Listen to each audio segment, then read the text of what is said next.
itong mga pulis sa kanilang pagsisilbi ng warrant of arrest. At simula nga kaninang alas 5 ng umaga hanggang ngayong alas 12 ng tanghali ay maigpit pa rin ang pagbabantay ng PNP dito sa labas ng gate ng compound ng KOJC at limitado ang mga miyembro na pinapapasok. Pinapayagan naman silang pumasok pero kailangan dumaan sila doon sa inspeksyon at pag-check.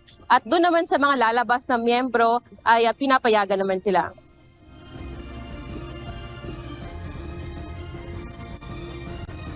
Alas 3:40 kaninang umaga, nagmarcha patungo sa harapan ng Kingdom of Jesus Christ compound sa Buhangin, Davao City ang malaking bilang ng mga pulis. Ilan sa mga ito ay mula sa iba't ibang police station sa rehiyon sa pangunguna ni Piero 11 Regional Director, Police Brigadier General Nicolas Torre III. Layo ng mga ito na magsilbi ng warrant kay Kingdom of Jesus Christ leader Apollo Kibuloy at sa 4